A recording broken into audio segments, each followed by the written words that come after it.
Yo, what's good, fans of fight fans? This your boy JB, Trap House Boxing, back again with another video. And shouts out to the whole LDBC. Y'all smash that like, subscribe button, share the video always, and leave your thoughts and comments at the end of the video. And you already know where to go if you're looking for the exclusive street news. Go subscribe to Urban Media Fix and hit that notification icon bell so you miss none of this heat that's being dropped every day from Urban Media Fix. Also, go subscribe to the Smoke City Mobcast. Hit that notification icon bell so you miss none of this heat that's been dropped every Wednesday night, 9 o'clock p.m. Eastern Standard Time from the LDBC. Alrighty, man.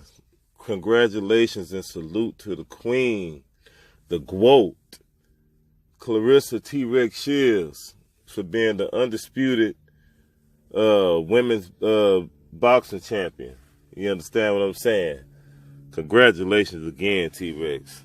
Man, that was big. That's big for the sport of boxing and for women's boxing, you know. And salute to Christina Hammer for stepping up and taking this fight and coming over here to the U.S. and taking this fight. You understand what I'm saying? You know, it could have been over there on her turf, you know, but she came over here and took the fight, you know. But anyway, man, first of all, man, let me start off by saying I was a little bit leery. I didn't get a chance to do a breakdown or anything because I didn't even get a chance to watch that much boxing league. Well, you know, like do a little bit of studying or whatever. But so that's the reason why I didn't do a prediction video either. But the only thing I did was a little leery about. I thought that I was a little leery about Claressa Shields just feeding into the little back and forth games, the little verbal games with Christina Hammer. You know, I thought that she was a little bit too locked in on that, but that didn't mean a damn thing. As she always say, you know, whatever, that's what she liked to do. She liked to go back and forth. But anyway, man, let's get to the fight.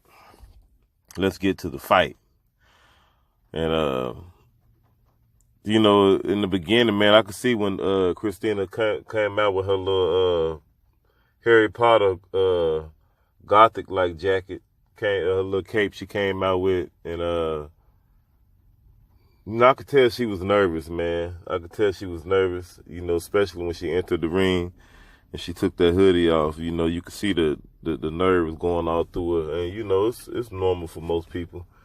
But and you know, T-Rex came out. T-Rex was calm the whole, you know, leading up to the whole everything, you know, even the weigh-ins and everything, you know, she was just calm. You know, you could tell that everything she was saying about Christina Hammer, that, you know, she didn't really look at her like that. You know, she really didn't look at her like that. But anyway, the first round, I gave Christina Hammer, maybe the first round, she was trying to get aggressive using her jab. You know, Claressa Shields was just being passive. She was just filling her out, basically, you know, in the first round. So, you know, you can whatever even, or you can give it to Hammer. You know, most people gonna give it to Hammer. And the second round comes out, you know, Claressa Shields, she gets on the gas pedal a little bit, but Hammer comes out in that same aggressive tone as well. And what happens is that she gives her range up and and engages in mid-range distance, and Claressa Shields claps her with a left hook. And right then and there, I thought that was the whole changing point of the fight. It seemed like when Claressa Shields clapped her with the left hook, that right then and there, Christina Hammer whole game plan changed up. You could tell that she thought twice about everything. You know, she didn't abandon her jab, though. She did not abandon her jab. She knew that was the only thing that was going to keep her alive in this fight. She did keep her jab working. She caught Claressa Shields with a few jabs, you know. Claressa Shields displayed good head movement. Good, you know, I was surprised, man. Claressa Shields looked good in this fight, to be honest with you. You know, she looked good. This is the best I've done seen her look. And she showed good head movement. The only thing I didn't like is that Claressa Shields abandoned her jab. She used it in the fight, don't get me wrong, but she didn't use it enough. You know, I like how she doubled and tripped it up and came forward with it, but it was a lot of times where she was just walking forward and just, you know, following Christina Hammer around instead of keeping that jab on Christina Hammer. If she'd have kept that, if Claressa Shields would have kept that jab on Christina Hammer throughout the whole fight, she would have stopped Christina Hammer. Easy. She would have stopped her easy. You know, I don't care how much Christina Hammer was trying to hit and hold or whatever the case may be. Claressa Shields would have got her out of there. I'm just here to tell you that. You know, Hammer don't move her head anyway, so she was there to get hit. She just likes to block. Typical European style fighter. You understand what I'm saying? She said that she was surprised of Claressa Shields' hand speed. She got fast hands. You know, and she knew she wasn't gonna be able to punch with Claressa Shields. You know, but the thing is that Christina Hammer knew early on, like in the second or the third round, that she couldn't use her jab effective like how she wanted to use it. You could tell, you know, her lateral movement. She resorted to lateral movement and all that, you know, to try to keep Claressa Shields up off of her, but her lateral movement, she was still getting caught in between moving laterally, you know, getting caught with right hands. And, you know, so the thing is with Christina Hammer, you know, her footwork, you know, is not good enough for Claressa Shields. On top of that, I just think that, you know, what it all boils down to, man, is that, you know, all those Eastern European fighters, I don't care if they women, whatever, when it comes down to you imposing your will, if you can get inside on them and make it rough for them, or, you know, make it a cagey fight, slugfest, it's over with. You know, they're not trained to fight that way.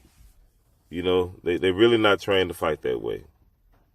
And every time they get into a fight like that, if they can't hold, they lose the fight or they get knocked out. You know, you would think at some time or point they would train for a good inside, you know, style of fight. You know, where they at least add that into their repertoire, but they really don't. You know, I can't really think of a good inside fighter, Eastern European fighter current today, you know, that can deal with a style like a Claressa Shields or somebody like that. Or, you know, even as the men, for men's sake, you know, a lot of the men don't, like I said, they don't have good inside fighting. Look at Ward Kovalev, you know, and just a lot of other fights. But anyway, back to what took place. But you could tell Christina Hammer was trying to. She wanted, at times in the fight, a lot of times in the fight, she wanted to get up out of there. She wanted to find a way up out of that fight. You know, she was spitting the mouthpiece out, complaining about getting hit in the back of the head when she was doing the holding and putting herself in position to get clipped in the back of the head. You know, she just knew she was outmatched, outgunned. And she said she wanted a rematch, but to be honest with you, I don't think she can beat a Claressa Shields. If she can't keep the fight on the outside, if she don't learn how to control the range, she ain't going to be able to, never ever be able to beat a Claressa Shields. And I think that, to be honest with you, I thought Claressa Shields was not being aggressive enough. I thought she could have stepped on the gas a little bit more and got it out of there. You know, I just thought so. I just thought that she just too strong, too physical, too fast, too everything, you know, for Christina Hammer. You know, Claressa Shields has improved a lot. And, you know, shout out to John David Jackson. You know, he's been working with her. She have improved a lot, you know. Can't take nothing away from Panama Joe, John David Jackson. But like I said, if she stick that jab out more, work off that jab a little bit more, she'll be a whole lot more effective. You know what I mean? No fighter wants a jab constantly in their face. But as far as Christina Hammer, she got to make up her mind whether she want to be a model, Miss Prissy, or a fighter. You know, she in there showing out, sticking her tongue out and trying to look cute and all that, but when you're in a fight, especially you're gonna get into a dog fight with Claressa Shields. I don't see no female boxer is gonna keep it on the outside and outbox with Claressa Shields all night. I just don't see that. I don't see that. She knows when to get aggressive and stay on the gas and make you engage. I just don't see it. You know what I mean? And Christina Hammer got more to do. She got to go back to the drawing board. I don't even think that this is the best Claressa Shields that we gonna see. To be honest with you, I think she got more in the tank. You understand what I'm saying? Like I said, I thought she kind of took it a little light on her. I thought she could have got her up out of there. You know, but I don't know. We'll see. She said she wants to be Celia Brackett's next, and or the girl Marsha or Marshall, whatever her name is over there in the UK. So I don't know. We'll see. Will she give Hammer her immediate rematch? I don't know. It's gonna be interesting though. But I like what I'm seeing with the women that you know the fights is happening and all that. So now we got the undisputed women's champion, as in Claressa T-Rex Shields. And salute to the queen, man. Salute to the mighty queen, man. I'm proud. You know, at least we got some undisputed over here on this end, you know, for the women. But, of course, they're going to put some stock into it because women boxing ain't that big. So they don't feel like they got much to lose on that. But I'm waiting to see how can we get more undisputed on this men's side. Yeah, we're going to see how if they willing to splurge on that tip, which is I doubt it. But anyways, that's pretty much all I got. And oh yeah, man, y'all and if y'all listening to The Wire, don't take his betting angles, man, because he gets most of the fights 90% wrong. No disrespect to The Wire. I like The Wire. That's the homie. I like his channel. But boy, he been on a bad losing streak lately. He been taking some L's, and he been way off. But shout out to The Wire, man. Salute to him, man. Good content. Love the brother. Go subscribe to him. But this your boy JB Trap House Boxing. What you waiting on? Subscribe to the channel, like, share the video, hit that notification icon bell so you miss the jab session that I'm about to drop. So tune in, subscribe to the channel like always, share the video. I'll holler at y'all. Peace.